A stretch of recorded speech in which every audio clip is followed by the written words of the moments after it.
Lucas capítulo 10, si es tan amable, verso 30.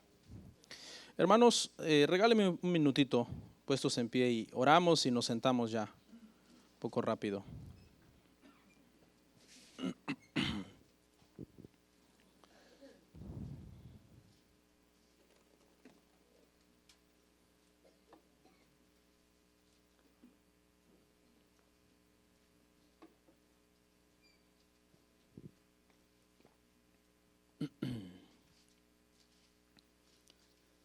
Lucas capítulo 10, verso 30. ¿Lo encontramos? Vamos a leer hasta el 33 y vamos a orar. Respondiendo Jesús dijo: un hombre descendía de Jerusalén a Jericó y cayó en manos de ladrones, los cuales le despojaron e hiriéndole se fueron dejándole medio muerto. Aconteció que descendió un sacerdote por aquel camino y viéndole pasó de largo. Asimismo un levita, llegando cerca de aquel lugar, viéndole pasó de largo. Pero un samaritano que iba de camino vino cerca de él y viéndole fue movido a misericordia. Oramos.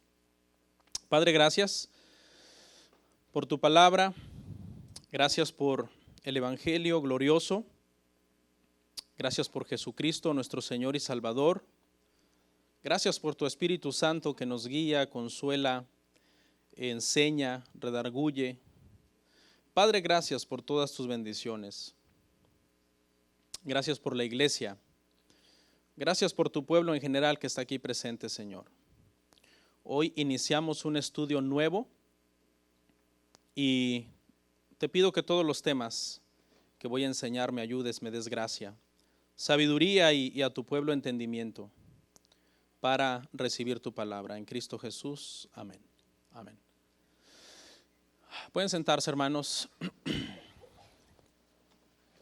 Gloria al Señor. Hermanos, el día de hoy vamos a iniciar una serie de estudio bíblico nueva que con la ayuda del Señor espero poder enseñar estos próximos domingos, unos 3-4 domingos. La serie se titula, hermanos, El Evangelio en la sociedad moderna. El Evangelio en la sociedad moderna. Y vamos a hablar de algunos temas, hermanos, de importancia actual desde un punto de vista del Evangelio. ¿Qué podemos aprender nosotros del Evangelio de estos temas? ¿Qué nos dice el Evangelio de estos temas? Que de repente son temas que actualmente, hermano, son muy sonados, ¿no? Se hacen virales en las redes sociales o la gente comenta. El día de hoy vamos a iniciar un tema que se titula Cristianos racistas en forma de pregunta. Vamos a hablar del racismo.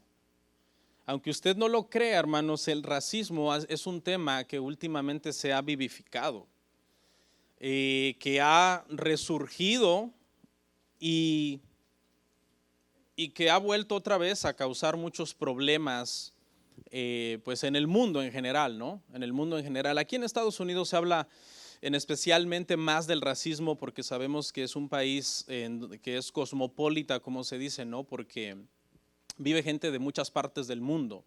Entonces uno tiene que interactuar con muchas otras personas de diferentes costumbres, razas, idiomas. Y entonces se presta ese contexto cultural para que se hable un poco del racismo de una forma un poco más insistente que si hablamos, por ejemplo, del racismo en México, o del racismo en África, o del racismo en otros países. Pero con esto no estoy diciendo que no hay racismo allá. Sí, racismo hay en todos lados. El racismo es un problema del corazón humano caído, que siempre tiende a considerarse a sí mismo la persona como superior y ver de menos a los demás. Es un problema que está ahí en el corazón del ser humano. Vamos a ver una definición traje una definición de lo que es racismo, si la pueden poner los hermanos, por favor. Dice que es una ideología que defiende la superioridad de una raza frente a las demás. El racismo puede provocar agresiones verbales, físicas e incluso tratar de justificar la eliminación de razas consideradas inferiores. Un ejemplo, el Holocausto, ¿no? El Holocausto judío, que hubo pues una matanza terrible de judíos en ese evento a manos del Partido Socialista Nazi, ¿no?, que dirigía Hitler. Y esta es una definición que da a entender que esto algunas veces puede llegar a ser posible. ¿Qué tiene que ver el evangelio con el racismo? Alguien diría, yo no vine a que me dieran una enseñanza sobre la sociedad, yo vine a que me prediquen el evangelio.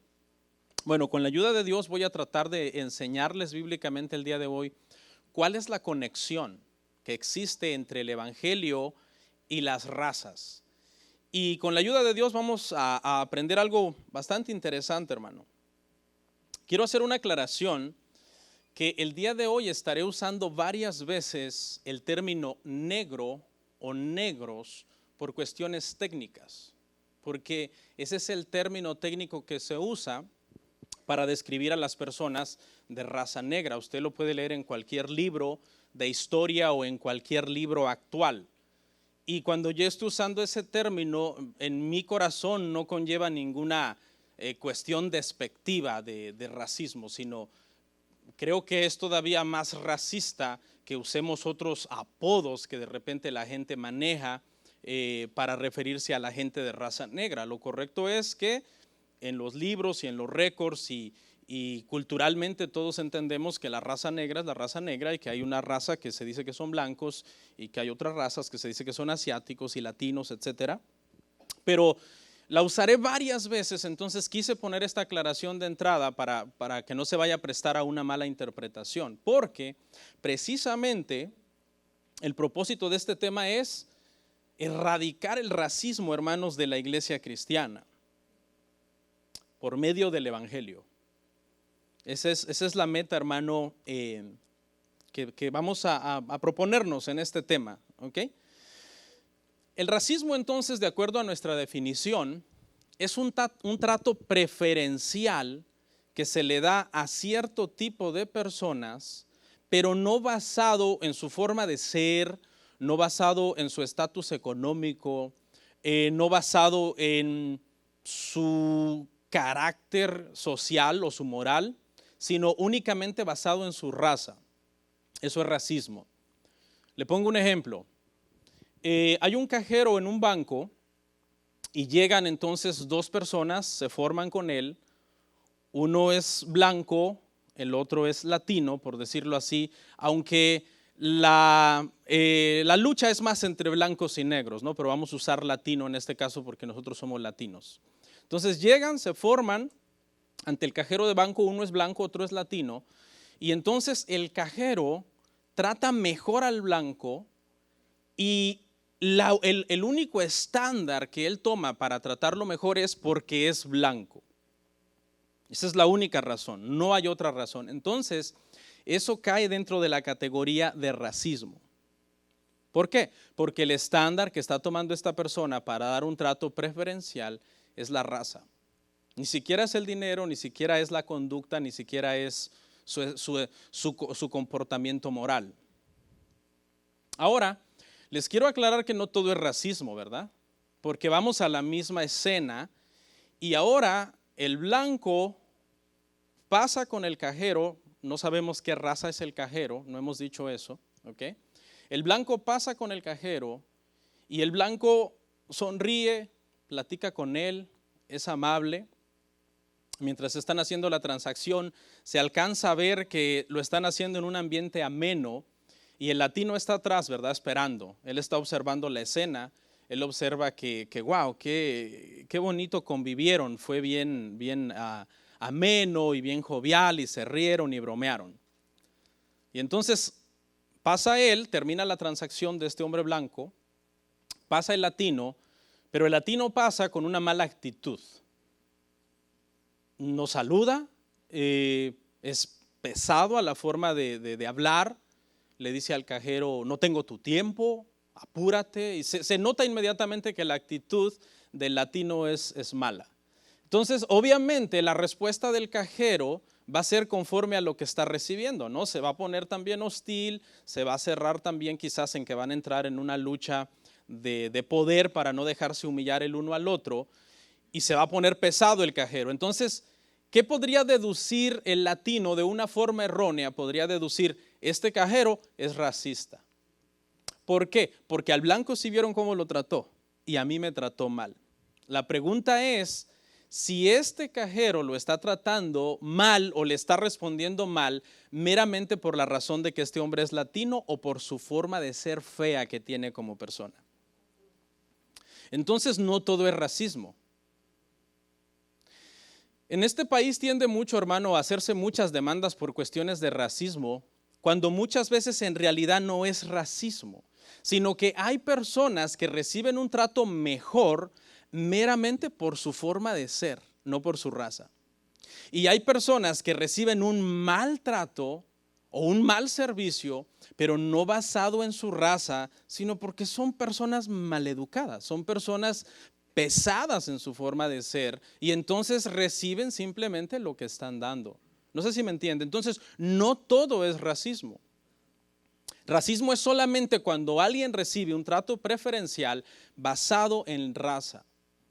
Pero si tú recibes un trato malo porque eres mala persona, no digas, me están tratando mal porque soy latino. No, te están tratando mal porque tienes una forma de ser fea independientemente de la raza que tú seas.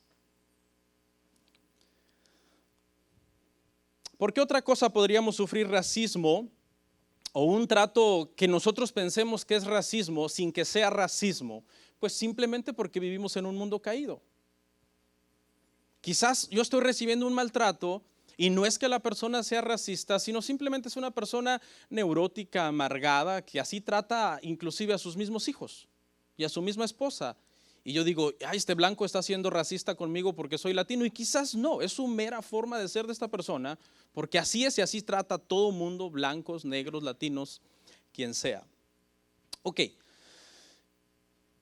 La Biblia, hermanos, habla mucho de las razas. Cuando uno lee la Biblia por encimita y no le pone atención, uno puede pasar por alto este tema, pero este tema en la Biblia es un tema bien importante, el tema de las razas y el tema del racismo. Hermano, en su cuadro de La Última Cena, que es un cuadro muy conocido en todo el mundo, pintó a 12 hombres con rasgos europeos finísimos, gente que, wow, parecieran de oro. Entonces, eso fue lo que él pintó. La Biblia no dice cómo lucían esos 12 hombres, pero así los pintó él. Entonces, eso, quiera o no, tiende a sugestionarnos un poco y a irnos metiendo una información que a la mera hora, si vamos a la Biblia, resulta que no es así. Por ejemplo, si yo le dijera a usted ahorita, imagínese a Moisés, mucha gente automáticamente se imaginaría a un hombre tipo norteamericano blanco, alto, de pelo quizás rubio o cenizo, avejentado, así canoso, de ojos azules o ojos verdes. ¿Por qué podría usted caer en esa trampa? Bueno, porque la película más vista de Moisés, que se llama Los 10 Mandamientos, Charlton Heston, que fue un actor norteamericano que interpretó el papel de Moisés, lucía así. Entonces uno puede ser un poquito, ¿sí me entiende? Uno puede ser movido un poco a que siempre que piensas en personajes de la Biblia tiendes siempre a ponerte los lentes de la raza blanca y a verlos desde ahí. No vayamos muy lejos. Jesús. Son raras las películas que tratan de pintar a un Jesús con rasgos árabes, con rasgos orientales. Por lo general, siempre es un Jesús rubio de ojos azules y wow, o sea, finísimos. No sé si se acuerdan que hace unos años atrás que salió la película Son of God, hasta hubo una cierta queja del público que dijeron, es que han puesto a un Jesús demasiado sexy. Entonces las mujeres iban a ver esa película y, o sea, exageraron en los rasgos tan finísimos del actor que escogieron, para ejercer ese papel. Y bueno, hasta hay un canto en las iglesias, hermano, que dicen que el rubio de Galilea está pasando por aquí. ¿Lo han oído alguna vez? Ese canto es completamente antibíblico y la Biblia no dice cómo era Jesús. Hoy se lo voy a demostrar con la escritura. Muchas veces nosotros, hermano, en la iglesia hacemos o practicamos muchas cosas que no son bíblicas.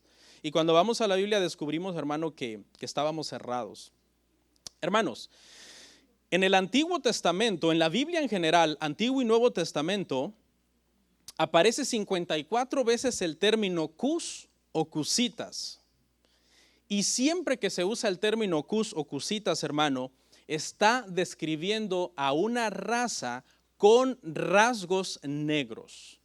Siempre, y lo vamos a ver, hermano, siempre. Siempre que la Biblia habla de un cusita o que menciona a Cus como una región, siempre está hablando de personas de rasgos negros. Ahora, esta raza que yo les menciono, hermano, jugó un papel importantísimo en la historia de Israel. Importantísimo. Al grado que muchos de israelitas, hermano, prominentes, de un nombre alto en la Biblia, estaban casados con mujeres negras. ¿Ok? Con mujeres de rasgos negros. Usted va a decir, pastor, pero se prohibieron los matrimonios interraciales. Sí, se prohibieron los matrimonios interraciales. Ese va a ser un tema que vamos a ver hoy y vamos a aprender la verdadera razón de esa prohibición. ¿Por qué existió esa prohibición? Hermanos, los hijos de los israelitas no sabemos nosotros exactamente cómo lucían. ¿Ok? Algunos lucían, y se lo voy a comprobar con las escrituras con la ayuda del Señor. Algunos hijos de los israelitas lucían negros, otros lucían blancos y otros lucían intermedios. Desde Adán, hermanos, desde Adán hasta Noé, no se habla de razas. No se ensalza a una raza en especial, desde Adán hasta Noé. Todos los representantes, todos los seres humanos que vivieron, hermano, desde Adán hasta Noé, no representaban una raza en específico, representaban a la raza humana en general. Y en ese lapso de tiempo, desde Adán hasta Noé, lo más importante no era la etnia, la raza o el idioma, lo más importante era que todos esos seres humanos, antes que viniera el diluvio, habían sido creados a imagen y semejanza de Dios. Hasta ahí eso era lo más importante. Cuando viene el diluvio, hermanos, el diluvio parte esa historia. Y ahora, después del diluvio, surgen las razas. Todas las razas y todas las naciones son descendientes ¿de quién? De los hijos de Noé. Sem, Cam y Jafet. Y sabemos que los semitas son todos los árabes y los cananeos y los hititas y el fereceo y el jerjeseo y todas esas pueblos que se mencionan demasiado ahí en la Biblia eran semitas. Y que Jafet, el hijo mediano, fue a poblar algunas partes de lo que se conoce, la Biblia le llama Magog y Gog, que actualmente es Rusia, y se poblaron y se mezclaron con muchos otros pueblos. Pero también Cam tuvo una descendencia, y esa fue otra parte también que pobló, hermano, las naciones. El llamado de Abraham, hermano, si usted se da cuenta, cuando usted está leyendo la historia bíblica en Génesis, si usted está en Génesis 11, en Génesis 11 sucede algo, y lo que sucede es que se forman las naciones y se dividen, hermano. Se va uno por aquí, otro por allá, por cuestiones de idioma, hubo una confusión de idiomas. Pero si usted sigue leyendo, inmediatamente en el capítulo 12, Dios trae una solución para ese problema. Inmediatamente en el capítulo 12, Dios no espera muchos capítulos. En el capítulo 12 Dios dice, ok, todas estas naciones que se han dispersado, yo voy a hacer que sean uno otra vez. A través del pecado de la rebelión en la Torre de Babel vino esa división y esa aspersión de las razas, pero ahora por medio del Evangelio en el capítulo 12 de Génesis, yo voy a hacer que de todos estos pueblos, naciones y lenguas, tribus y de todos los colores, vengan y sean uno otra vez. Mire lo que dice Gálatas 3:8.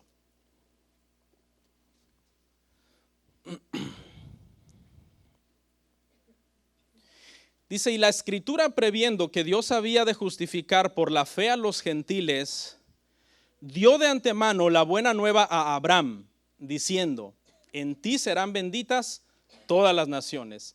¿Dónde está eso en Génesis? Génesis 12. ¿Dónde se dispersaron las naciones? Un capítulo antes, en Génesis 11. Dios inmediatamente dice, así como Abraham por la fe ha sido justificado, de esa misma forma todos estos gentiles de todos los tipos que hay y que se han regado por todo el mundo, cuando ellos ejerciten esa fe parecida a la que Abraham ejercitó de creer, ellos van a ser bendecidos, van a ser todas las naciones benditas por medio de esa fe. El llamado de Abraham, hermanos, fue más que la formación a una nación. Nunca reduzcamos el llamado de Abraham a la formación de una nación. Eso simplemente fue un inciso dentro del llamado. Pero dentro del llamado estaba la predicación del evangelio. La predicación del evangelio a todas las naciones para que todas las naciones, todas las razas fueran bendecidos al tener esa fe que Abraham tuvo. De hecho, hermanos, algunos eruditos dicen que cuando Jesús manda en Lucas 10 a evangelizar a los 70, lo está haciendo simbólicamente porque en el origen de las naciones, algunos eruditos en Génesis 10 y 11, algunos eruditos cuentan que se formaron 70 naciones. Otros dicen que fueron 72 porque hay unos que hay que subdividirlos.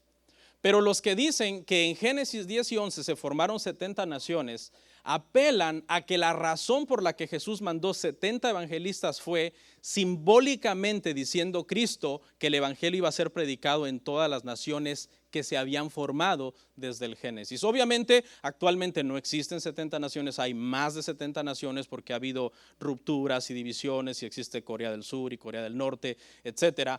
Pero en aquel entonces, cuando Jesús hace eso de enviar a 70 simbólicamente, porque esas 70 son las que se cuentan en los descendientes de Noé, eso hoy simbólicamente aplica de que el evangelio va a ser predicado ¿dónde? En todas las naciones. Y de todas las naciones Dios va a tomar personas por medio de la fe para que sean bendecidos por medio del evangelio. Amén. Si ve cómo el evangelio y las razas está completamente ligado. Las razas, hermano, y el evangelio es algo que está completamente ligado.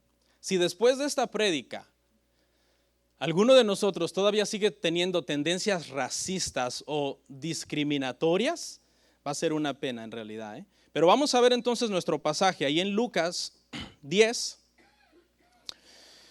Yo ya no voy a volver a leer el pasaje, yo solamente voy a hacer unos comentarios del pasaje, pero usted lo puede leer de nuevo mientras yo lo comento. Lucas 10, 30 al 33 fue nuestro pasaje base. Y ahora, alguien diría, pastor, ¿qué tiene que ver la parábola del buen samaritano con el tema del racismo o con el tema de las razas? Bueno, lo quise usar, hermano, porque este tema ilustra muy bien lo que sucede cuando entre dos razas comienza a surgir una cuestión de odio. Por eso usé este pasaje. Ilustra muy bien lo que pasa cuando en los tiempos de segregación racial o que se había acabado la esclavitud, si nos remontamos a 100 años aquí en Estados Unidos, todavía había choques entre blancos y negros que acababan en tragedia, en donde de repente un grupo de blancos radicales iban y ponían una bomba en una iglesia de negros, o algunos negros podían quizás hasta agredir a unos blancos. Entonces, por eso quiero hablar de esta parábola del buen samaritano, porque ilustra muy bien esa situación. Y es que, hermano, para los judíos, uno de los peores seres humanos que existía en la tierra para los judíos era un samaritano. Por varias razones. Desde los tiempos de los reyes se habían dividido en dos reinos. El reino del norte, donde comenzó a reinar Jeroboam, el reino del sur, donde comenzó a reinar Roboam, el hijo de Salomón, y comenzó, hermano, un enfrentamiento entre ellos por cuestiones del canon bíblico, por cuestiones de adoración, y ese odio fue escalando. Se fue poniendo como cuando dos personas comienzan a decirse de cosas y al principio se dicen algo suave, luego aquel responde con una ofensa mediana, luego este responde con una ofensa grande, luego aquel responde con una ofensa extra grande, y al final ya ni saben quién comenzó el problema, pero ahora han llegado a un punto ya de odio. Aunque haya empezado el problemita como una semilla de mostaza, ahora ya el odio ha escalado en donde yo lo quiero matar, que se muera esa persona. Y ese era el nivel de odio que había entre un judío y un samaritano. Jeroboam, cuando se dividió el reino, él dijo, yo no quiero que este reino del norte, Israel o Samaria, así se llamaba ese reino, vayan a adorar a Judá, porque Roboam y el reino del sur van a comenzar a robarles el corazón y me van a acabar abandonando a mí. Entonces, ¿qué hizo? Él construyó otros altares para poder adorar a Dios en Samaria o en Israel sin ir a Judá. Y ahí comenzó la rivalidad. Por eso es que en el pasaje de la mujer samaritana tiene una duda. ¿Dónde debemos adorar? Aquí en este monte Gerizim, que era el que se había construido desde los tiempos de Roboam, o allá donde dicen los judíos, porque había esa purga, había ese pleito entre ellos y había llegado a niveles tales de odio, hermano, que en los tiempos de Jesús, los samaritanos, los únicos libros del Antiguo Testamento que consideraban inspirados era el Pentateuco. Los samaritanos decían, lo único que es palabra de Dios es desde Génesis hasta Deuteronomio, y todos los demás no son palabra de Dios. Los judíos decían, no, la palabra de Dios es desde Génesis hasta Malaquías, los 39 libros del Antiguo Testamento. Entonces había esa riña, hermano. No se querían, había odio, no se llevaban. Los judíos despreciaban a varios tipos de personas, ¿no? Por ejemplo, despreciaban, hermano, a las prostitutas, a los publicanos. Habló un poco de eso el hermano el viernes. A cualquier gentil, pero en especial a un samaritano, porque los samaritanos eran una mezcla mitad israelita, mitad gentil, mitad de otra raza. Entonces, eso había producido, hermanos, un pleito entre ellos. Le explico rapidito, en un minuto le explico por qué estos eran mitad y mitad. Cuando el reino del norte, hermano, fue llevado cautivo en el 722, hermanos, antes de Cristo, fueron llevados cautivos, o sea, los israelitas, los samaritanos, por decirlo así, son llevados cautivos y vuelven a traer cierta gente, meten gente de otras naciones ahí en Israel y entonces se mezclan, se casan entre israelitas con gente de otra nación y por eso eran mitad, no eran considerados israelitas puros. Los judíos odiaban a los samaritanos, usaban este versículo como base bíblica para odiarlos. Salmo 139, 21 y 22. Dice, no odio, oh Jehová, a los que te aborrecen y me enardezco contra tus enemigos. Los aborrezco por completo y los tengo por enemigos. Usaban un versículo bíblico para justificar el odio contra los samaritanos. Decían, yo los odio. ¿Okay? Actualmente, hermano, ya hace un tiempo atrás se ha acuñado una palabra para hablar del odio que una nación le tiene a otra. Es la palabra xenofobia. Xenos es un término griego que significa extranjero y fobia, usted sabe que es todo lo que te produce aversión, ¿no? Te causa repulsión. Entonces, xenofóbicos era lo que de alguna forma se habían vuelto los judíos contra los samaritanos por cuestiones de raza, por cuestiones de que se habían mezclado, que tú ya no eres puro. Entonces, eso tenía que ver. Obviamente habían sucedido otras cosas, porque ese odio, como le repito, muchas veces se va incrementando en la gente, empieza de la nada con una pequeña indirecta y luego se vuelve un problema de la Tercera Guerra Mundial. De hecho, así inician las guerras. Las guerras inician por pequeños malos entendidos y hay miles de inocentes que tienen que pagar, hermano, con su vida. Por eso, pero mire, le voy a comentar dos incidentes. Flavio Josefo, un historiador judío, dice que en el año 6 o 9 después de Cristo, o sea, cuando Cristo tenía entre 6 y 9 años de edad, venía un grupo de peregrinos judíos rumbo a Jerusalén en la Pascua, y entonces un grupo de samaritanos aprovecharon este evento y se mezclaron con los judíos y de esa forma pudieron entrar al templo y regaron huesos de muerto en el templo. O sea, eso es algo que era abominable lo que estos hombres hicieron. Entonces, obviamente, usted se imagina el odio de los judíos. ¿Cómo es posible? Esta gente mira lo que hicieron. En el año 51 después de Cristo, unos 20 años después de que Cristo murió, más o menos, igual dice que en un grupo de peregrinos, dice Flavio Josefo, que venía para Jerusalén, igual se mezclaron un grupo de samaritanos con un grupo de judíos, y los samaritanos masacraron a este grupo, hermano, de judíos. Entonces, le estoy contando esto para que usted entienda el contexto de la parábola y lo chocante que le resultó al hombre que le estaba preguntando a Jesús quién es mi prójimo. Y Jesús le acaba dando a entender que su prójimo es este buen samaritano, este buen hombre al cual ellos hasta tenían un versículo bíblico para justificar su odio. Y aquí hay una verdad maravillosa. Y la verdad que Jesús le está diciendo a este hombre que vino a preguntar quién es mi prójimo o que pregunta quién es mi prójimo es que Jesús le está diciendo que en el evangelio se va a acabar todo eso del racismo. Porque todo lo que este samaritano hizo por el judío por mera gracia, sin que este hombre le debiera ningún favor y siendo que era una persona que él debía de odiar. Entonces lo que Jesús está hablando aquí y le está diciendo, no explícitamente, pero sí le está dejando entrever eso, es el tiempo del evangelio, es una nueva etapa, donde todo eso del racismo se va a terminar.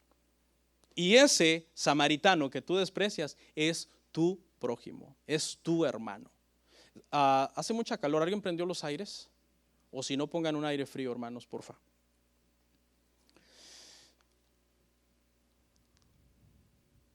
Ahora, hermanos, el cristianismo ha cometido graves errores en cuanto al tema del racismo. Y eso no lo podemos esconder, porque eso está ahí en los anales de la historia y está escrito.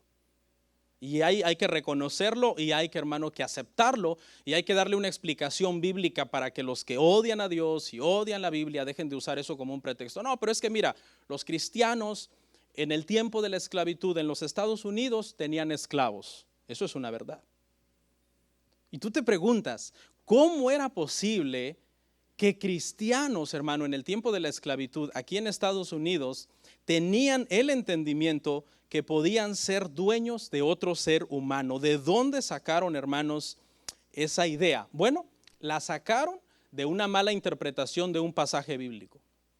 De la misma forma que los judíos usaban un pasaje bíblico para odiar a los samaritanos, usándolo mal, trazándolo mal, igual, hermano, el cristianismo en su época de la esclavitud aquí en los Estados Unidos citaba un pasaje bíblico para decir que podían tener esclavos y que no solamente podían, sino que debían tener esclavos. Y es un tema famosísimo de lo cual podríamos disertar por horas, pero solamente lo voy a ver por un minutito, que es la maldición de Cam. Génesis 9, 24 y 25.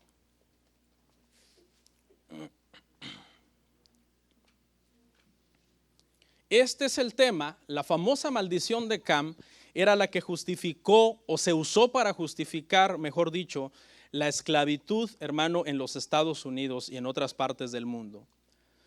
Y despertó Noé de su embriaguez y supo lo que le había hecho su hijo más joven y dijo: maldito sea Canaán, siervo de siervos será a sus hermanos. El que viene y se burla de Noé es Cam, el hijo menor de él, pero Noé no maldice a Cam directamente, sino que maldice a Canaán, que era hijo de Cam. Ahora, mire lo que significa Cam. Cam viene de una palabra hebrea, cham, así como suena, con M al final, y se refiere a algo caliente o quemado, de lo cual todo mundo dedujo que Cam era negro. Más adelante la Biblia confirma eso. Esto no es una sospecha, hermano. No, se cree que Cam, no. 100% ya después el Nuevo Testamento nos aclara que todos los descendientes de Cam eran de raza negra. No sabemos hasta qué tono, qué tan negros, pero eran descendientes de él. Supongamos que todos los tonos, ¿no? Porque hay gente que dice, no, es que yo, por ejemplo, Obama, hubo un complejo la gente se quejó de Obama en su candidatura, ¿no? Los blancos decían, no es tan blanco como para que lo apoyemos. Y los negros decían, no es tan negro como para que lo apoyemos. Y lo dejaron al pobre ahí en el limbo, porque decían, no es ni de aquí ni de allá. Pero en términos generales, la Biblia enseña que toda la raza negra son descendientes de Cam. Ahora, ¿qué pasó? Cam se burla de Noé. Usted sabe la historia, ¿para qué se la relato? Y Noé, hermano, maldice a Canaán y la maldición le dice, siervo de siervos serás de tus hermanos. Y esa palabra, siervo de siervos, quiere decir esclavo. Y tus hermanos son Sem y Jafet. Ahora, como estos tres hombres forman todas las naciones, por lo tanto, todos los descendientes de todas las naciones de raza negra son descendientes de Cam. Esa es la deducción que se hace de este pasaje. Y todas las demás naciones tienen el derecho de tener esclavos de estas naciones. Así fue como se dedujo este pasaje. O sea, prácticamente era un deber. De hecho, hubo un hombre que se llamaba Priest en 1853. Le voy a leer lo que dijo este hombre acerca de este pasaje. Dice: la esclavitud de la raza de Cam es necesaria para probar la veracidad de Dios mismo y para cumplir los decretos de la Escritura bajo los cuales Noé lo colocó como esclavo de las demás razas. Y así es como se interpretaba este pasaje. Y se citaba y se decía: debido a la maldición que Dios dio sobre Cam, sobre Canaán, sobre su descendencia, nosotros tenemos derecho de que ellos sean nuestros esclavos. Y más bien, si nos negáramos, estaríamos yendo en contra de los decretos de Dios y de la veracidad de Dios. Dejaríamos a Dios como mentiroso. Cuando la interpretación de este pasaje, hermanos, es bien sencilla. Por eso es bien importante, hermano, hacer una buena exégesis de un pasaje y no sacarlo de interpretación, porque mire la gravedad de interpretar mal un verso. Y la exégesis es bien fácil. La maldición viene sobre Canaán, que es el pueblo que Dios le dice a Israel que conquistarían. Y esa maldición se cumple, por decirlo así, cuando Josué entra con el ejército en Canaán y toman posesión de la tierra prometida, y ahí se acabó la maldición de Cam. Así de fácil. Pero ¿cómo se interpretó por cientos y cientos de años? Que era necesario que todo el que no era negro podía tener un esclavo negro basado en la Biblia. Terrible, hermano. Y esto hizo un daño terrible a la iglesia, y la iglesia y el cristianismo en general ha cometido graves errores en el pasado. Eso está ahí. Con esto no estoy diciendo que la iglesia está mal, porque obviamente la iglesia pura, la iglesia limpia, Cristo dijo que nada prevalecería contra ella, ni el Hades ni el infierno prevalecería contra ella. Pero sí hubo muchos cristianos de los cuales podríamos cuestionar su salvación o su nivel de espiritualidad, que sí tuvieron esclavos. Ahora, quizás hubo cristianos sinceros que tuvieron esclavos tratando de obedecer a la Escritura por la mala interpretación que le había dado a este pasaje todos los ministros que predicaban este mensaje en su tiempo. En esta parte del sermón voy a hablar de los matrimonios interraciales. Es muy importante. Tenemos que hablar de los matrimonios interraciales para que este tema, hermano, caiga en su lugar. Porque este es un tema, hermano, que se ha usado también. Hay versículos en la Biblia que se han usado para prohibir los matrimonios interraciales, sacando los versículos de contexto, y esto ha provocado muchas injusticias y mucho daño. ¿Ok? Lo primero que vamos a establecer aquí, el punto número 1 es, hermanos, que la Biblia nos enseña que cuando Israel salió de Egipto, venían todo tipo de razas mezclados. Y lo vamos a ver en la Biblia en Éxodo 12:38.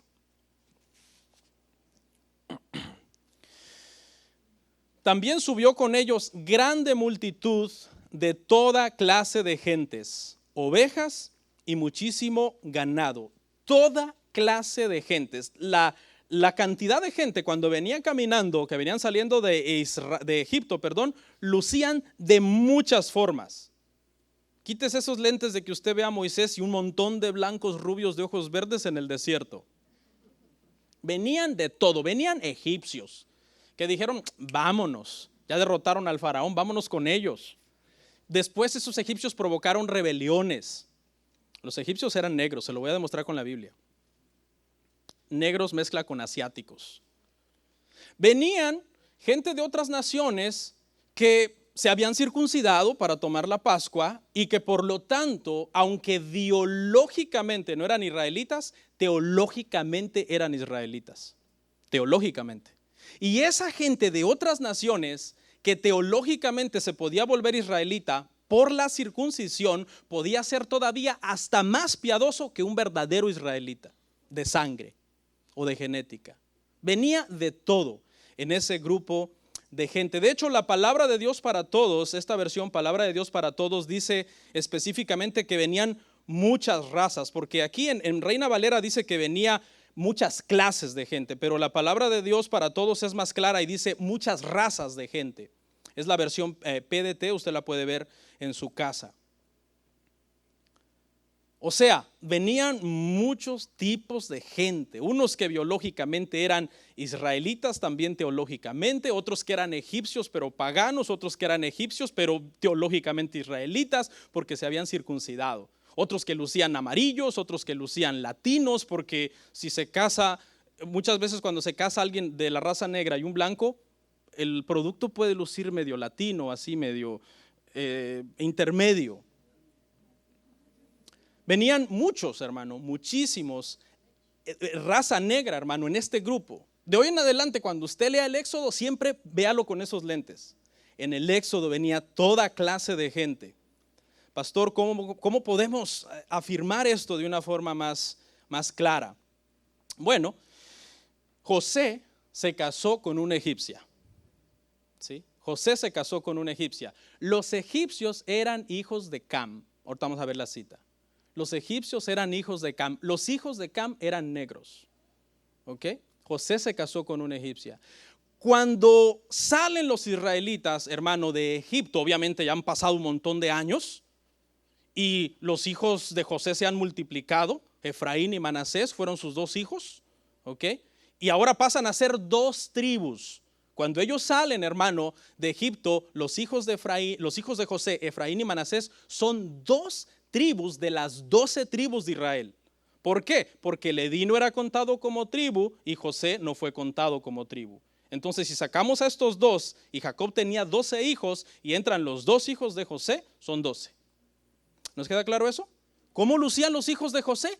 No sabemos, pero no aseguremos que eran blancos de ojos verdes, porque la esposa de José era egipcia. Eso usted lo sabe, ¿no? Cuando usted lee la historia de José, se casa con Askenaz, la hija de un sacerdote egipcio. ¿Quién más estaba casado, hermano, con una mujer de raza negra? Bueno, algunos esto es la primera vez que van a oír esto, está bien, no hay problema, pero los eruditos dicen, hermano, que Moisés se casó 2 veces. Los eruditos dicen eso. Moisés se casó la primera vez con Séfora, ¿ok? Y luego se casó la segunda vez con una mujer cusita. Primero se casa con Séfora cuando él tiene 40 años y llega a Madián, ¿ok? Y allá dice que se queda por 40 años y Jetro, sacerdote de Madián, le da a su hija y se casa con ella. Pastor, pero ¿cómo sabemos que los madianitas no eran negros? Podría ser, pero no podemos asegurarlo, porque primero vamos a ver, hermano, Éxodo 2:21, donde voy respaldando estas declaraciones. Éxodo 2:21. Y Moisés convino en morar con aquel varón, y él le dio a su hija Séfora por mujer a Moisés. Ahí está, una esposa. ¿Cómo lucía? No sabemos. Ahora vamos a pensar que no era negra por el siguiente pasaje. Génesis 25:2. ¿Quién era Madián? O sea, ¿de dónde se había formado ese pueblo madianita? Génesis 25:2. Abraham se volvió a casar. Su nueva esposa se llamaba Setura.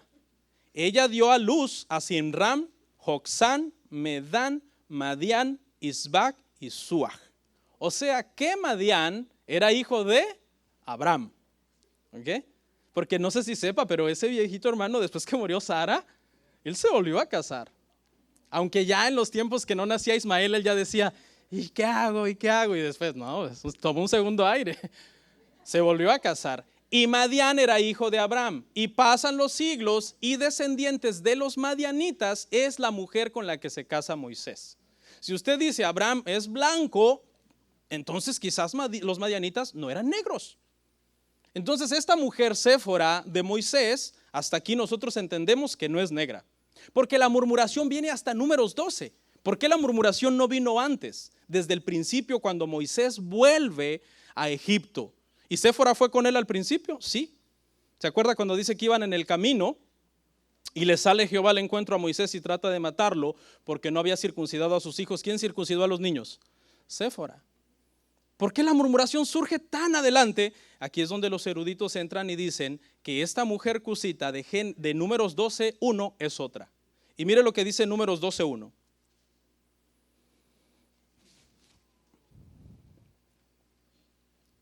María y Aarón hablaron contra Moisés a causa de la mujer cusita, que había tomado, porque él había tomado mujer cusita.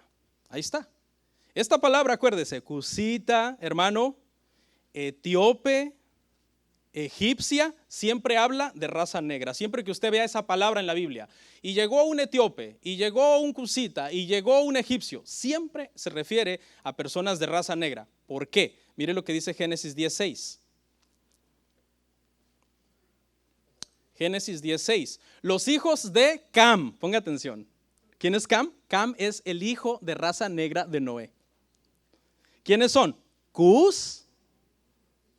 Cus, o sea, esta cusita era descendiente de Cus, uno de los hijos de Cam. ¿Quién más? Misraim. ¿Quién es Misraim? Misraim es Egipto. ¿Ok? Siempre que usted vea en la Biblia Misraim es Egipto.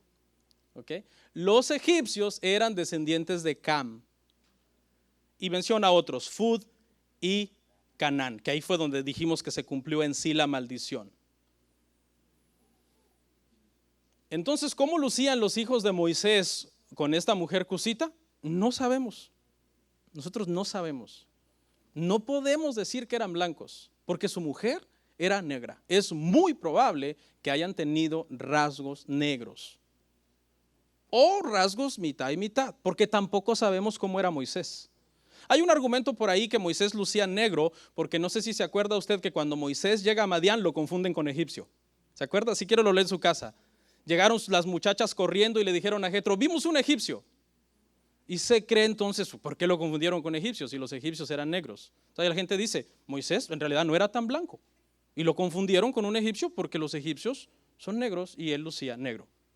Les dije que iba a usar mucho esta palabra, hermano, pero en ningún sentido tiene una connotación de racismo, porque lo que yo pretendo con este mensaje, hermano, es que en la iglesia no hay acepción de personas jamás por color de piel. Y lo vamos a demostrar, hermano, irrefutablemente, que cualquier cristiano que sea racista a estas alturas del partido es un ignorante. El Antiguo Testamento, entonces, hermano, habla de muchas razas. ¿Les prohibió el Señor que se casaran con los cananitas? Sí. ¿Obedecieron? No. Y conforme avancemos vamos a ver dos mujeres cananitas que jugaron un papel importantísimo en la historia de Israel. Entonces, hermano, el primer punto que hemos establecido acá es este. Los hijos de Moisés, los hijos de José, un montón de gente junto con otras razas que se pegaron con los israelitas en el Éxodo, no eran blancos. Ahí ya establecimos un punto. ¿Sí? O al menos no eran 100% blancos, eran mixtos. Y entre ese grupo de gente había también mucha gente de la raza negra. Ahora vamos a establecer el segundo punto, y es por qué Dios prohíbe el matrimonio interracial, y vamos a demostrar que es por razones teológicas y no por razones genéticas. Cuando Dios prohíbe el matrimonio interracial, Él no tiene en mente, yo no quiero que mis hijos blancos se mezclen con los latinos o con los negros. No, Él lo que tiene en mente es, yo no quiero que mis hijos, que son hijos de luz, se mezclen con las tinieblas. Eso es lo que Él tiene en mente. Éxodo 34, 15, 16.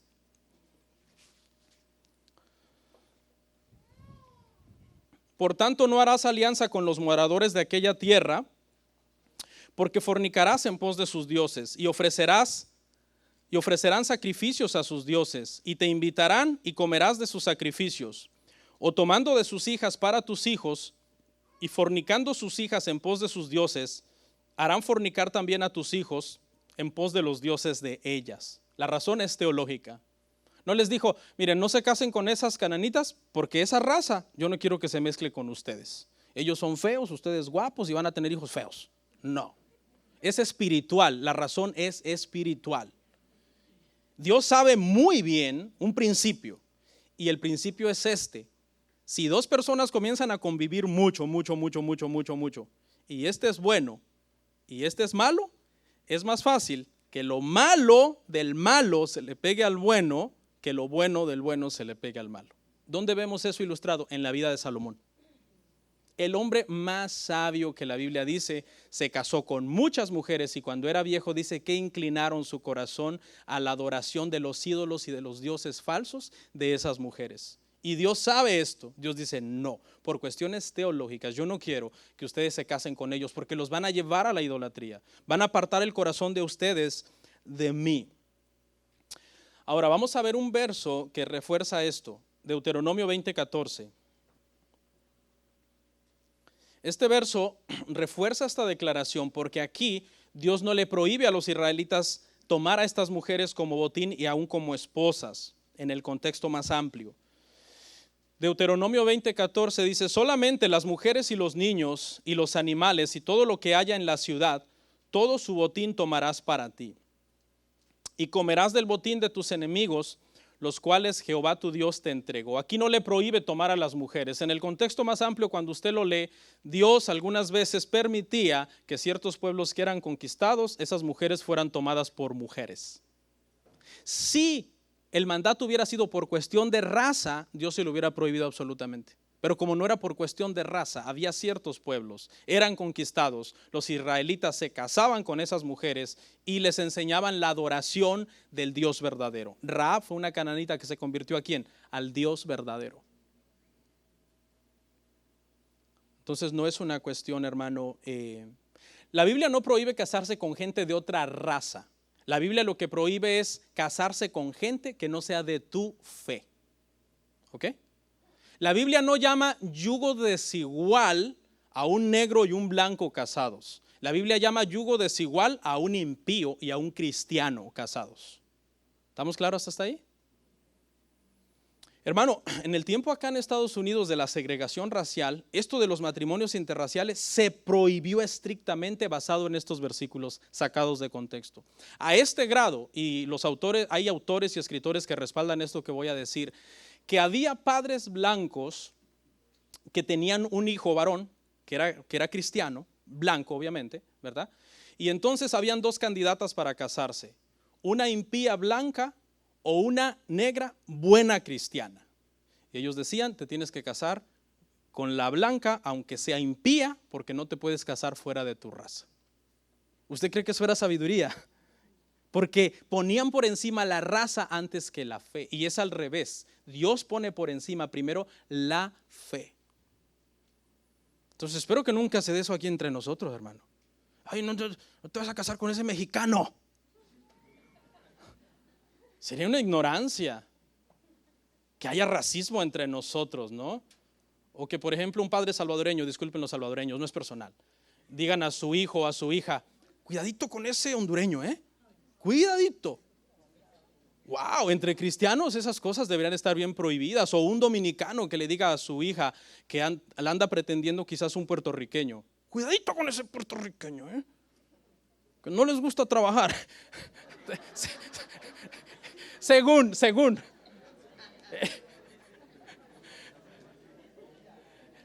Mire, eso que acabo de comentar y a usted lo hace reír son estigmas raciales. Estigmas raciales. Nosotros los seres humanos estamos llenos de estigmas raciales. Y dentro de nosotros, en lo profundo de nuestro ser pecador, llevamos un racista. Que hay que confrontarlo con el evangelio y decirle, no es así. No puedes discriminar por raza, por idioma, por color, por estatus económico. Obviamente en cuestiones de pecado sí tenemos que discriminar. Porque hay cosas que son pecado. Yo digo, eso es pecado y punto. Me estás discriminando, no me importa. Lo dice la Biblia. Pero eso no es, eso, por ejemplo, los grupos minoritarios LGTB dicen, no puedes decir nada de mí porque es discriminación. No, perdóname, pero eso es mandado en la Biblia. Pero no voy a discriminar a un hermano que porque es de Guatemala, no voy a discriminar a un hermano que porque es de Haití o a otro hermano que porque es de un país de los que me caen mal. Porque usted sabe que siempre hay rivalidad entre ciertos países. Por ejemplo, el venezolano y el colombiano, el hondureño y el salvadoreño, el brasileño y el argentino, aunque sea por el fútbol, el judío y el alemán por el holocausto, por la historia. Siempre hay Corea del Sur versus Corea del Norte.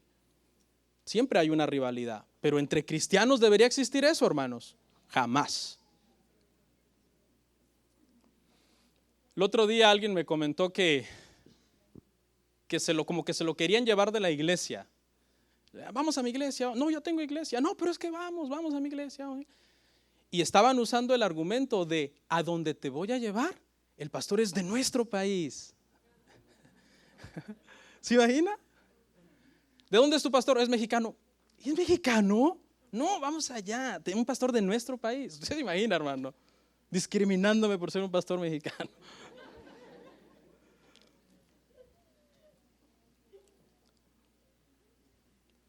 Y este es mi punto final. Y son 3 datos súper interesantes. De hecho, así los titulé, otros datos interesantes. Escuche, vamos a derrocar un mito que dice que Esaú, David y Salomón eran blancos y rubios. Vamos a ver las citas. Génesis 25:25. Génesis 25:25, rápido porque tengo muchas citas todavía. Y salió el primero rubio, y era todo velludo como una pelliza, y llamaron su nombre Esaú. Ese es Esaú, rubio. Márquele ahí con highlighter, rubio. Siguiente cita, Primera de Samuel 17:42. Primera de Samuel 17:42. Y cuando el filisteo miró y vio a David, le tuvo en poco, porque era muchacho y rubio y de hermoso parecer. Salomón, Cantares 5:10. Aunque no dice explícitamente, nosotros sabemos que hablaba de Salomón, ¿no? O al menos esa ha sido la interpretación por siglos de este pasaje. Cantares 5:10, mi amado es blanco y rubio, señalado entre 10,000.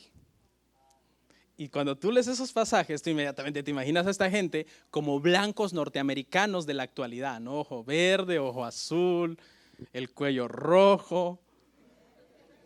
Pero el día de hoy, hermano, con la ayuda del Señor, le voy a demostrar que una mejor interpretación de esa palabra rubio se refiere a una piel bronceada y no a lo que usted piensa. Cuando nosotros en nuestro contexto cultural actual, usted oye rubio y usted se imagina a una persona de pelo amarillo. Inmediatamente, un rubio, pelo amarillo. Pero resulta que esta palabra rubio en los originales no habla de pelo. Y lo vamos a ver. Le voy a dar primero las palabras originales que son Adomi o Adom. Esas son las palabras que se utiliza para rubio en los 3 pasajes. Pero en ningún momento se refiere al color de cabello, se refiere al tono de piel, que podía ser bronceado o brillante. No habla de color en sí, pero pastor, ahí está diciendo que era blanco. Ok, le voy a dar un dato. Cuando la Reina Valera se escribe, hermano, esta palabra rubio era la que mejor describía cómo ellos lucían. Pero ya cuando vienen versiones que traducen mejor el verbo, utilizan palabras más exactas. ¿Por qué lo sabemos? Acuérdese que cada cosa que digamos debe tener un verso que nos apoye. Porque si no, ¿dónde queda el argumento? Cantares 5:11, mire lo que dice Cantares 5:11. Del mismo hombre, de Salomón, su cabeza como oro finísimo, sus cabellos crespos, negros como el cuervo.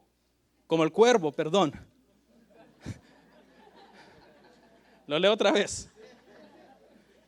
Cantares 5:11. Su cabeza como oro finísimo, sus cabellos crespos, negros como el cuervo. Entonces, era rubio en el verso 10, Cantares 5:10, pelo amarillo como usted se lo imagina, o dice Cantares 5:11 que su pelo era negro. Y aquí está el problema. El problema es que usted oye rubio, usted piensa en pelo. Y le voy a mostrar con la Biblia que rubio ahí no es pelo. Vamos a ver los mismos pasajes en otras versiones. Primero, Génesis 25:25 en la palabra de Dios para todos. Vamos a ver los 3 en diferente versión.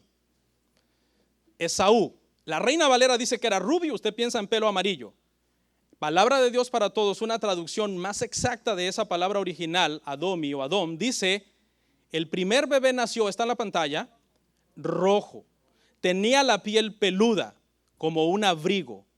Por esta razón lo llamaron Esaú. Y ahí ya no está la palabra rubio.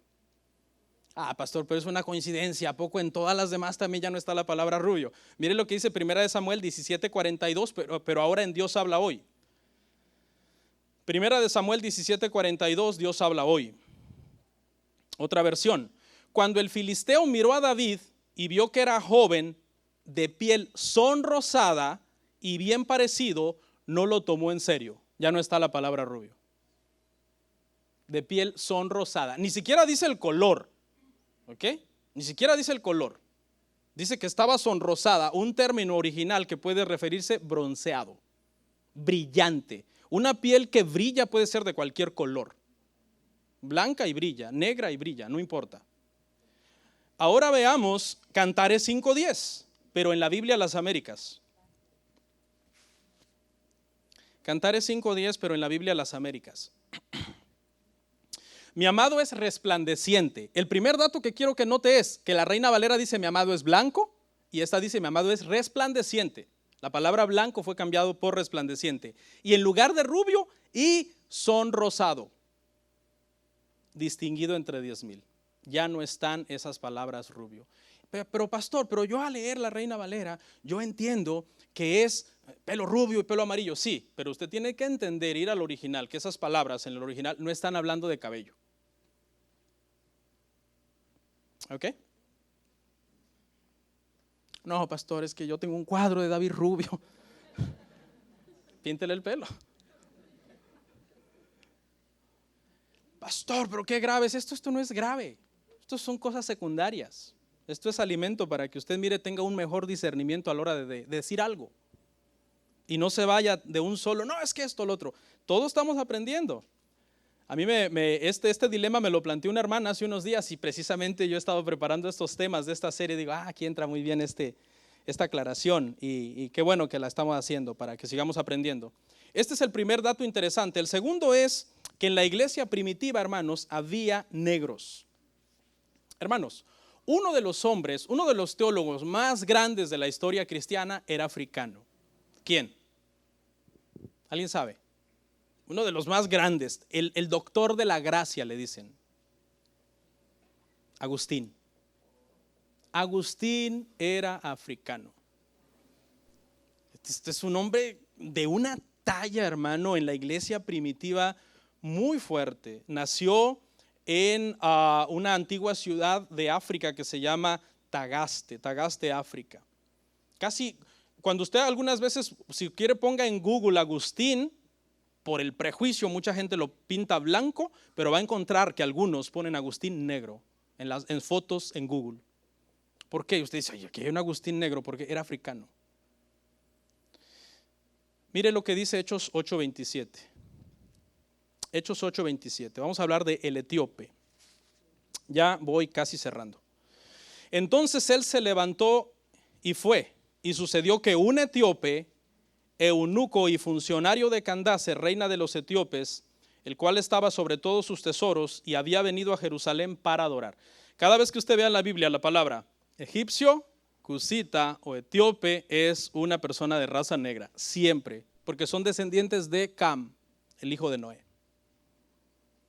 ¿Quién es este hombre? Este hombre es un hombre que se convierte al evangelio, se bautiza, vuelve a su tierra. ¿Qué es lo que llevó a su tierra? El evangelio. ¿Dónde fue? Tuvo que haber buscado una iglesia donde congregarse. ¿Con quién? ¿Solo con negros? No, con cualquier gente de cualquier raza. Porque eso fue lo que vino a hacer el evangelio. Vino a derribar esa pared intermedia racial que se había levantado y que hacía una diferencia marcadísima entre tú eres gentil, nosotros judíos.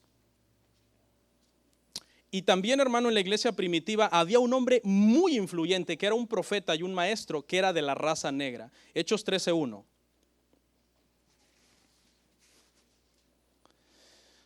Había entonces en la iglesia que estaba en Antioquía profetas y maestros: Bernabé, Simón el que se llamaba Níger, Lucio de Cirene, Manaén el que se había criado junto con Herodes el tetrarca, y Saulo. Esta palabra algunos la usan como despectiva, ¿no? En el inglés, pero en el latín, en el español, no conlleva ninguna malicia, ni ninguna cuestión despectiva, porque esa palabra es latina, hermanos, níger, y significa negro, literalmente. Yo sé que aquí en Estados Unidos decir esta palabra alguien lo puede tomar desde un contexto un poco así viciado y sucio, pero no tiene ninguna connotación en el original con algo malo. ¿Dónde es mencionado este hombre negro? Es mencionado entre los profetas, entre los maestros, junto a Bernabé y junto a Paulo. Ahí en la última palabra del versículo, subraye quién está ahí: Saulo, Pablo. Y antes que Pablo todavía es mencionado este hombre de la raza negra, maestro en la iglesia. Si era maestro es porque enseñaba a todas las razas. Los blancos tenían que sentarse, los negros, los amarillos, todo mundo, y escucharlo. Y él podía orar por cualquiera y ejercía autoridad sobre todas las demás razas que habían en la congregación. Pero esto no se ha enseñado muchas veces, hermano. De hecho, los mormones por muchos años dijeron: ninguna persona de la raza negra puede ejercer un puesto de liderazgo en la iglesia. Bueno, al principio dijeron: ustedes están maldecidos y no pueden venir a nuestra iglesia. Pero después cambiaron esa política y dijeron: sí pueden venir, pero no pueden ejercer autoridad. Pero eso solamente le ha pasado a los mormones, no. También le pasó a la Iglesia Bautista del Sur de los Estados Unidos. La Iglesia Bautista del Sur de los Estados Unidos, basado en la maldición de Noé, de Génesis 9, dijeron: no, nadie de la raza negra puede ejercer un gobierno dentro de nuestra iglesia. Y es una iglesia de millones de miembros, hermano. Es un concilio. No fue, hermano, sino hasta el año 2007, escuche bien, hasta el año 2007, apenas, ¿cuánto hace de eso? ¿Qué, 11 años? Hace 11 años, hermano, por primera vez, la Iglesia Bautista del Sur ordenaron a un presidente de la raza negra. O sea, después de todas estas décadas, todavía había un prejuicio. Pero en la Biblia dice que desde la era primitiva de la iglesia había gente de raza negra en la iglesia que eran líderes, que eran profetas, que eran maestros, que se bautizaban y que se reunían a adorar en la iglesia con gente de otras razas. Y el 3, y si ya la hora que he predicado le dio sueño, aquí despiértese, porque este dato a mí me tocó bastante. Y escuche, Jesús fue descendiente de varias razas distintas. Wow, en serio. Mateo 1, 3 y 6. Mateo 1, 3 al 6.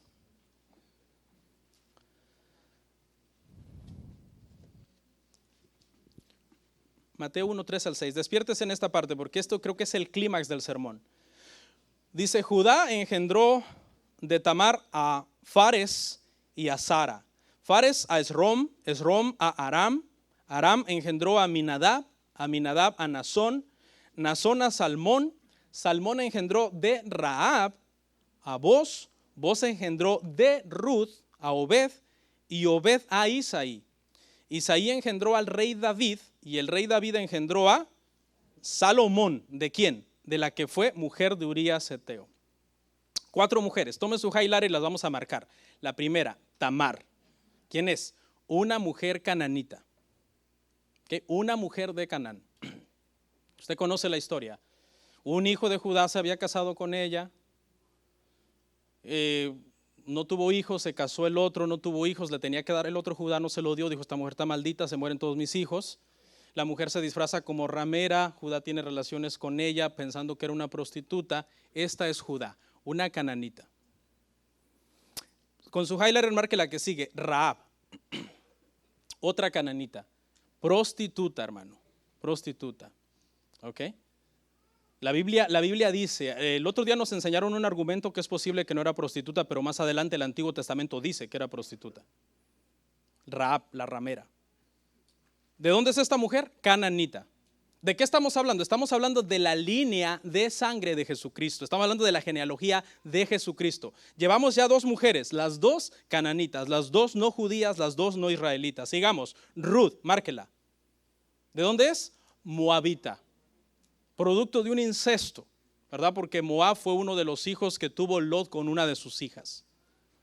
Israelita, no. Judía, no. Llevamos 3 mujeres, 2 cananitas, una moabita. Y siga. Y en las últimas 3 palabras, mujer de Urías. ¿Quién es esa? Betsabé. ¿Esposa de quién? De Urías Heteo. Urías Heteo no era israelita, era hitita, por lo tanto era gentil. Lo cual indica que si pensamos en su esposa, es muy probable que su esposa era gentil. Leer esta genealogía de Mateo, hermano, para los judíos tuvo que haber sido muy chocante, por varias razones. Número 1, ellos no ponían mujeres en las genealogías, número 1. Número 2, estas eran las menos indicadas para ser nombradas. Mateo, ¿quieres nombrar mujeres en la genealogía de Jesús? Sí, ok. Menciona a Sara, menciona a Rebeca, menciona a Raquel, las matriarcas de Israel. Pero el punto de Mateo es otro.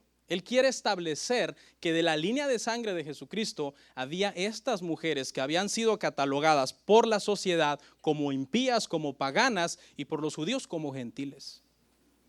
Porque el evangelio, hermano, en Jesucristo es para todo el mundo conocido. Es un argumento muy fuerte, es un argumento también muy hermoso. Es un dato muy interesante. Concluyendo este tema, hermano, ¿este tema es a favor entonces de la raza negra? ¿Que todos en la Biblia eran negros? No. ¿Este tema es un tema para ensalzar otra vez a los blancos? No, porque eso ya se hizo demasiado y usando mal la Biblia. Este tema es para dejar en claro que ante Dios todas las razas, no importa el color, la tribu, la lengua, el linaje, si por la fe vienen a Jesucristo, son hijos de Dios. Y como tal, como hijos de Dios, todos podemos coexistir en una sola iglesia de diferentes colores, de diferentes tonos, con diferentes formas de ser, con diferentes formas de pensar. 2 citas me faltan y termino. La primera de Timoteo 3:2. 1 Timoteo 3:2. Pero es necesario que el obispo sea irreprensible, marido de una sola mujer, sobrio, prudente, decoroso, hospedador, apto para enseñar. La palabra hospedador es la palabra griega, filoxenos. Siempre que usted vea, hermano, el prefijo filos en el griego es amor. Por ejemplo, Filadelfia, la iglesia del amor. Filadelfos, hermanos. ¿Okay? Filoxenos, dijimos hace rato que xenos es extranjero. Entonces es amor por los extranjeros. Todo cristiano debe tener amor por los extranjeros. Eso significa hospedador. Filoxenos. Esta palabra filoxenos es todo lo contrario de xenófobos. ¿Sí lo ve? El mismo prefijo griego ahí, xenos, filoxenos para amor a los extranjeros o xenofobia para aversión a los extranjeros. Es todo lo contrario de lo que manda la Biblia. La Biblia manda que tú ames a todas las personas de la iglesia, de todas las razas, aunque sean de un país que a ti no te caen bien. Es que de tal país no me caen bien. Ora, el problema está en ti, no está en el país. Es que los mexicanos. Y a veces, hermano, en la iglesia pelean las personas hasta por tonterías como el fútbol. Es increíble. Llevan una rivalidad deportiva de una cancha a la iglesia. Allá están los de México, ya viene la Copa del Mundo. ¿Qué es eso, hermanos? Última cita, Apocalipsis 5, 9 al 10 y terminamos. En el cielo habrá gente de todas las razas. Apocalipsis 5, 9 a 10. Y cantaban un nuevo cántico diciendo: digno eres tú de tomar el libro y de abrir sus sellos, porque fuiste inmolado y con tu sangre nos has redimido para Dios. De todo linaje, marque esas 4 calificaciones: de todo linaje, lengua, pueblo y nación. Lo que Juan está haciendo es buscar sinónimos, que no se me pase nadie. Y nos ha hecho para nuestro Dios reyes, sacerdotes, y reinaremos sobre la tierra. Esto es lo que vio Juan al final. En el evangelio, todas las razas un día en Cristo vendremos, hermano, mire, de todo linaje, de toda lengua, de todo pueblo, el hondureño junto al salvadoreño, el brasileño junto al argentino, el judío junto al alemán, el árabe junto al judío, el venezolano junto al colombiano, el mexicano junto al hondureño. Es que el hondureño sí tiene enemigos. Es que ya lo puse junto al salvadoreño y ahora lo pongo junto al mexicano. De todas las razas, hermano. De todas las razas. Por eso Juan usa tanto sinónimo: linaje, lengua, pueblo y nación. No quiere dejar a nadie fuera, hermano. El dominicano y el puertorriqueño, el dominicano y el haitiano, hermano, juntos alabemos a Dios. Los árabes, que obviamente estamos hablando de gente que vino a este lugar por medio de ¿quién? Por medio de Cristo, no por medio de su raza. Y es ahí donde todos, hermanos, somos uno, nos volvemos uno. Oramos.